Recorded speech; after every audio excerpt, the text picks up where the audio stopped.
Assalamualaikum warahmatullahi wabarakatuh. Alhamdulillahilladzi hadana li hadza wa ma kunna linahtadiya law an hadanallah.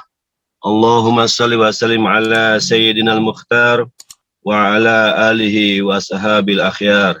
Amma ba'du. Ilahi anta maksudi wa ridhaka matlubi atini mahabbataka wa ma'rifatak. Kehadapan dan di hadapan Kanjeng Nabi Muhammad sallallahu alaihi wasallam dan seluruh ahli silsilah Thariqah Qadiriyah Naqsyabandiyah Ahmad Suryalaya, khususnya Guru Agung Pangarsa Abah Awas. Al-Fatihah. A'udzubillahi minasyaitonirrajim. Bismillahirrahmanirrahim. Alhamdulillahirabbil alamin arrahmanir rahim maliki yaumiddin. Iyyaka na'budu wa iyyaka nasta'in ihdinas siratal mustaqim. Siratal ladzina an'amta 'alaihim ghairil maghdubi 'alaihim waladdallin.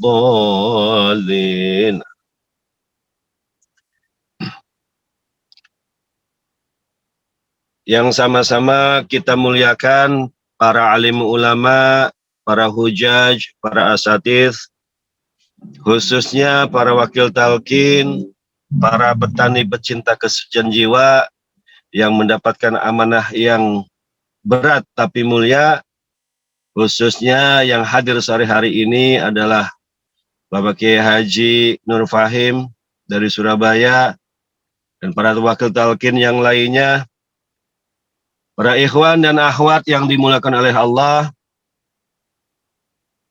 Semoga kita semuanya selalu dalam lindungan Allah Subhanahu wa taala.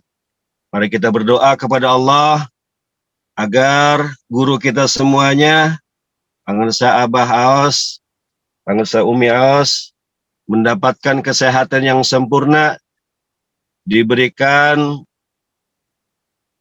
kesejahteraan hidup di dunia dan akhirat, dan dilancarkan semua urusan-urusan beliau dalam rangka mendidik murid-murid kita semuanya. Dan tentunya semoga Allah terus memberikan limpahan karomah kepada beliau untuk kemudian dilimpahkan kepada kita semuanya.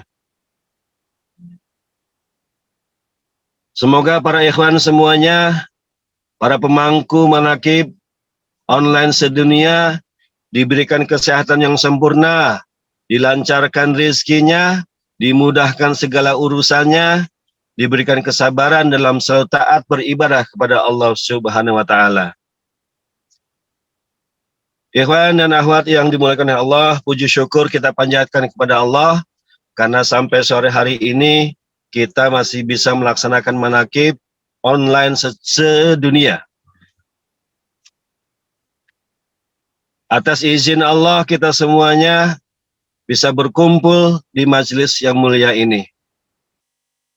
Salawat serta salam untuk Kanjeng Nabi Muhammad sallallahu alaihi wasallam. Semoga kita bisa istiqomah melaksanakan amalan para pecinta kesucian jiwa. Dan alhamdulillah kita bisa berkumpul dengan wakil talqin pembantu khusus Pangarsa Abah Aos, Abah Jagat, yang saat ini sedang menaqib di Majalengka sepertinya. Ikhwan dan akhwat, tema kita hari ini adalah tentang belajar sendiri, belajar menyendiri di tengah keramaian. Mengapa tema ini penting untuk kemudian kita bahas? Karena menyendiri ini adalah sebagai sebuah kebutuhan di mana kita semuanya sebenarnya membutuhkan me time, di mana di tengah kesibukan itu membuat pikiran kita overload, overthinking, beban hidup kita overload, sehingga kemudian rasa lelah itu mendera, dan itu semuanya butuh waktu untuk dikosongkan, disendirikan diri kita. Dalam bahasa agama, mengasingkan diri ini disebut dengan uzlah. Uzlah ini adalah mengasingkan diri dari keramaian. Uzlah merupakan salah satu pengertian yang ditulis oleh Abah Aos di dalam kitab Fadailus Zuhur. Hurufnya adalah huruf Ain. Wa amal ainu fi hadza syahri al-uzlah. Adapun huruf Ain di bulan Zulhijjah ini maknanya adalah uzlah. Uzlah tadi sudah disampaikan, artinya adalah mengasingkan diri. Dan kemudian Abah menjelaskan yang dimaksud dengan uzlah adalah al-uzlatu hiyal khuruj anil mukhalitatil khalqi bil inzali wal inqita. Bahwa yang namanya uzlah itu adalah keluar dari pergaulan dengan makhluk, bil inzali dengan secepat-cepatnya, wal inqita dan memutuskannya dengan cepat. Jadi yang dimasukkan dengan uzlah itu adalah kemudian kita memutus hubungan dengan manusia dengan cara yang cepat sehingga kemudian kita jadi sendirian.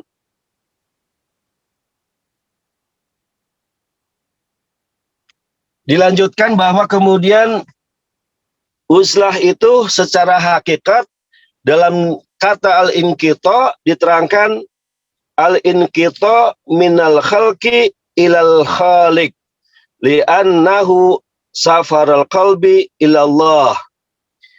Jadi yang dimaksud dengan al-inqita tadi, memotong pergaulan tadi, itu adalah memotong hubungan dengan makhluk dalam rangka untuk menyambungkan hubungannya kepada Allah, kepada Khalik.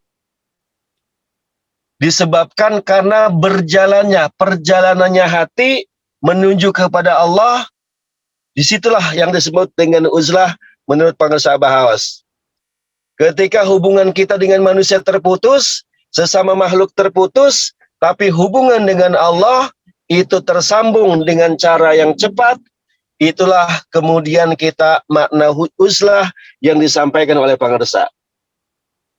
Nah, dalam kitab ini yang saya pahami, ini ada 3 tata cara tentang uzlah. Bagaimana sih caranya uzlah itu? Uzlah diterangkan menurut pengarsa, ini ada 3 cara. Cara yang pertama adalah uzlah secara fisik, di mana kita semuanya yang dimasukkan uzlah fisik ini, pemahamannya adalah bahwa orang-orang yang pengen hidupnya baik, jiwanya tenang, itu dia harus pergi ke tempat-tempat yang jauh, ke tempat-tempat yang sepi, yang semuanya kemudian tidak ada manusia, hanya dia sendiri. Umumnya uzlah didefinisikan seperti itu.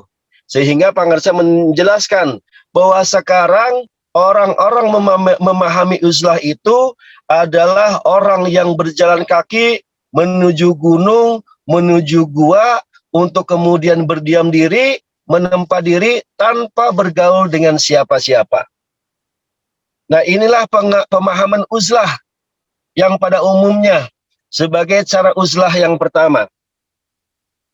Cara yang kedua menurut pengarsa adalah bahwa uzlah itu sebenarnya adalah berpindahnya hati dari sesuatu yang banyak akhlak mazmumahnya menuju kepada hati yang dipenuhi dengan sifat al-mahmudah. Ini cara uzlah yang sifatnya bukan lagi fisik. Kita tidak harus berjalan menuju ke tempat-tempat yang sepi, ke tempat-tempat yang tinggi, tetapi yang dimaksudkan uzlah di sini caranya adalah kemudian hatinya harus berubah. Harus mengosongkan dirinya, harus mengosongkan hatinya dari kotoran-kotoran yang menyebabkan dia tidak bisa untuk kemudian bergantung kepada Allah saja. Dia akan bergantung kepada sesuatu yang selain Allah, sehingga kemudian hatinya dipenuhi dengan sesuatu yang sifatnya buruk. Al-mazmumah, memenuhi hatinya. Nah, uzlah yang kedua inilah yang kemudian bahwa orang-orang yang hatinya dipenuhi dengan sifat-sifat mazmumah itu wajib untuk melakukan perjalanan menuju hati yang dipenuhi dengan sifat mahmudah. Sifat yang ketiga, cara yang ketiga untuk uzlah diterangkan oleh pengarsa, caranya adalah dengan khalwat. Khalwat yang dilaksanakan dalam prakteknya pelaksanaan zikir jahar, sesungguhnya itu adalah hakikat daripada pelaksanaan uzlah. Mengapa demikian? Bihadza zikri kana zakir fil khalwat uzlah haqiqah. Bahwa sesungguhnya para zakir, para penzikir itu ketika melaksanakan zikir jahar, dia itu telah melaksanakan uzlah yang hakikat. Karena ketika melaksanakan zikir jahar, kata Abah, kedua mata para zakir itu semuanya dipejamkan. Dia tidak melihat siapapun. Dia hanya mendengarkan suaranya, dia hanya mendengarkan hatinya, dia tidak melihat siapa-siapa, dia sudah terputus dari segala sesuatu yang berhubungan dengan makhluk. Dia terputus dengan orang lain, dia terputus dengan lingkungannya, dia menyambungkan diri kepada Allah. Jadi itulah 3 cara tentang praktek uzlah yang diterangkan Abah di dalam kitab Fadailus Zuhur. Dan yang paling utama dari itu semuanya adalah cara yang ketiga, yaitu dengan cara kita memperbanyak khalwat dalam keadaan zikir jahar. Ikhwan dan akhwat yang dimuliakan oleh Allah, mengapa kita harus uzlah? Itu pertanyaannya. Kenapa kemudian Abah menerangkan tentang bab uzlah ini? Karena sesungguhnya uzlah itu satu, kenapa kita harus uzlah? Karena kita ini adalah sangat suka dengan keadaan yang sukanya senda gurau dan main-main. Kemarin kita membahas la'ibun walahwun. Kita itu adalah para ahli lahwun, ahli laibun, tukang main-main, tukang senda gurau. Karena kita tukang main-main dan tukang senda gurau, maka kemudian kita diharuskan untuk segera uzlah, supaya kemudian kita terputus dari perbuatan yang selalu isinya main-main, kesia-siaan tanpa ada manfaatnya. Itu alasan yang pertama. Alasan yang kedua, kenapa kita harus uzlah? Adalah dalam rangka memutus mata rantai pergaulan tercela. Di dalam kitab yang lain diterangkan bahwa penjelasan uzlah itu adalah segala sesuatu pergerakan manusia, hubungan manusia, antar manusia yang kemudian mengarah pada perbuatan-perbuatan yang tercela. Itu mana uzlah oleh para ahli selain yang diterangkan oleh pengarsa Abah Awas. Jadi alasan yang kedua kenapa kita harus uzlah adalah untuk memutus mata rantai pergaulan yang tercela. Supaya kita terhindar dari gosip, kita terhindar dari ghibah, kita terhindar dari memfitnah orang, ngomongin kejelekan orang, ngomongin keburukan orang, yang semuanya isinya adalah fitnah, isinya adalah dosa semuanya. Sehingga ketika kita memutus hubungan dengan orang-orang yang membuat kita menjadi berbuat tercela, maka inilah sesungguhnya kita harus uzlah. Alasan yang ketiga, bahwa kalau kita uzlah itu dalam rangka mempersempit ruang gaul dengan teman-teman yang lalai kepada Allah. Lahwun walaibun adalah maknanya adalah ghaflah anillah. Lalai kepada Allah, lupa kepada Allah. Maka dengan kita melaksanakan uzlah, kita terhindar berkumpul dengan orang-orang yang membuat kita lalai kepada Allah. Kita lupa kepada Allah. Kita terhindar dari kumpulan orang-orang tersebut. Itulah alasan kenapa kita kemudian harus uzlah. Alasan yang keempat adalah dalam rangka menutup jalan kepada arah yang isinya dosa dan syubhat. Kalau kita melek, kalau kita ngobrol, kongko-kongko, kumpul-kumpul, bisa dipastikan kita semuanya itu akan ngomongin orang lain. Kalau sudah ngomongin orang lain, disinilah sesungguhnya kita sedang panen dosa. Kita sedang mendulang perbuatan-perbuatan tercela.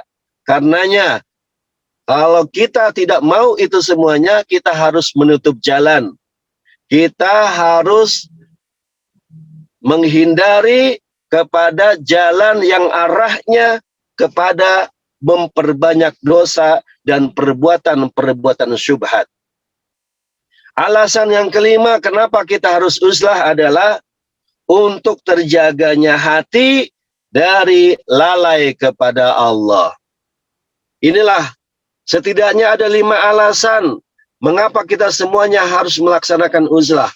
Kita harus mengasingkan diri dari hubungan dengan manusia secepat mungkin dengan cara yang cepat, bukan dengan kemudian kita tidak bertemu dengan orang, bukan kita tidak bertemu atau bergaul dengan orang, tetapi uzlah yang dimaksudkan oleh pangarsa adalah kemudian kita berpindah, hati kita berjalan dari yang hatinya dipenuhi dengan keburukan, dipindahkan, dikosongkan menuju hati yang selalu ingat kepada Allah, hati yang terhubung dengan Allah saja, yang di dalam hati tersebut itu selalu menyebutnya hati yang selalu bersama dengan Allah. Nah, itulah alasan-alasan kenapa kemudian kita harus melaksanakan uzlah. Dan selanjutnya pertanyaannya adalah, sesungguhnya apakah manfaat daripada uzlah itu? Ikhwan dan akhwat yang dimuliakan oleh Allah, setidaknya ada 3 manfaat dari pelaksanaan uzlah. Mengosongkan diri, mengasingkan diri dari sesuatu yang menyebabkan kita lalai kepada Allah, itu manfaat yang pertama adalah menjadikan orang yang uzlah adalah orang yang rajin bekerja. Maksudnya apa rajin bekerja? Rajin bekerja di sini merujuk kepada huruf nun di bulan sebelumnya, yaitu nasyitun, adalah rajin. Rajin bekerja yang dimaksudkan oleh kitab Fadhil Suhur adalah didul kaslan, lawan dari malas-malesan. Orang yang bekerja, yang rajin bekerja, menurut Abah Aos, cirinya adalah orang yang memperbanyak zikir jahar.